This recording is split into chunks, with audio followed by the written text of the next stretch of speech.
Bon, alors parlez-nous un petit peu de cet objet. En quoi est-il si important pour vous? Le début de l'histoire de ce fameux seau, c'est la rencontre en fait de mes parents. Ah bon? Ouais, bah oui, ça paraît bizarre, mais c'est vrai. Donc, de mon papa, qui était facteur à l'époque, dans les années 60, et qui s'appelait Paul Turien. Et en fait, il a rencontré ma maman un jour comme ça, qui était sur une bicyclette, avec ce fameux seau qui était là. Et elle, elle se promenait comme ça, avec son seau, paf, le seau dégringole, elle rencontre mon père.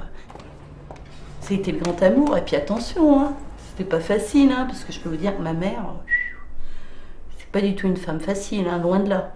Et puis c'était pas du tout, on peut se dire, comme maintenant, là, à l'heure actuelle, une femme comme ça, là, partir avec le premier venu, hein, non, non, pas du tout.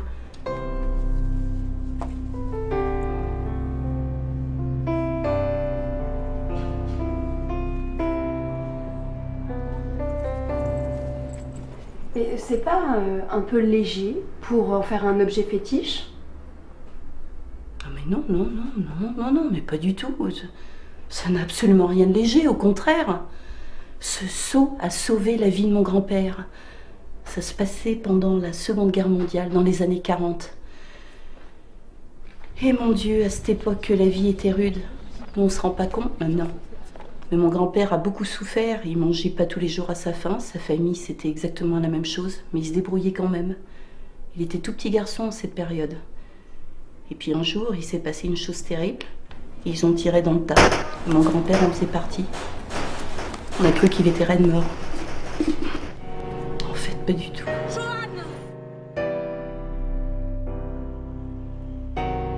Il était sauvé, parce qu'il avait le seau sur la tête. Excusez-moi, je suis un petit peu émue.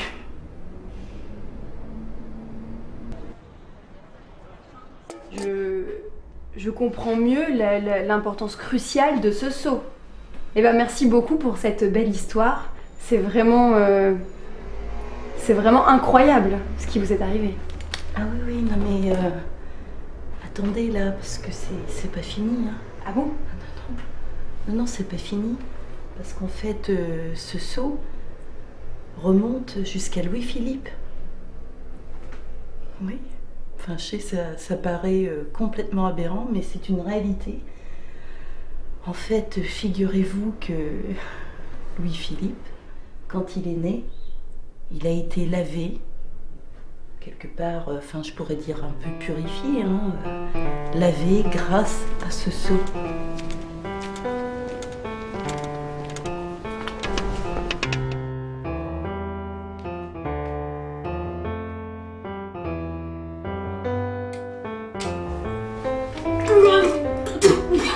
Attendez, vous n'embellissez pas un petit peu la réalité là? Non, non, mais non.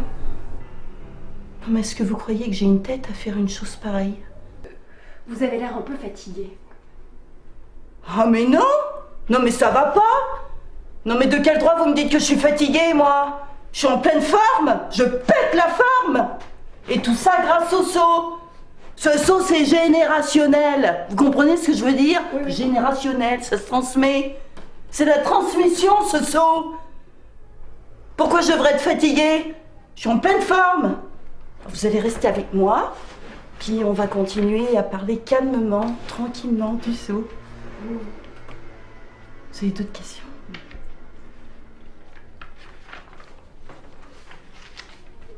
Pépin le Bref, il était trop petit pour monter sur le seau. Oh, le mal qu'il a eu. Alors il a fallu l'aider, mais bon... Mon Dieu, quelle histoire ça a été. Je repense même à Charlemagne. Quand on parle de l'école, mais on réfléchit pas en fait. Quand on dit « Ah oui, c'est ce sacré Charlemagne qui a inventé l'école », ah bah oui, bien sûr, c'est lui qui a inventé l'école. Mais grâce à quoi? Grâce au seau. Parce que c'est ce saut qui lui a donné l'inspiration. Je sais pas si ça a été forcément une réussite, mais disons que ça a permis quand même à des gens à s'en sortir dans la vie. Voilà, pour ceux qui avaient une vie qui n'était pas toujours évidente. Le saut a été, a vraiment été productif. Il est allé très très loin.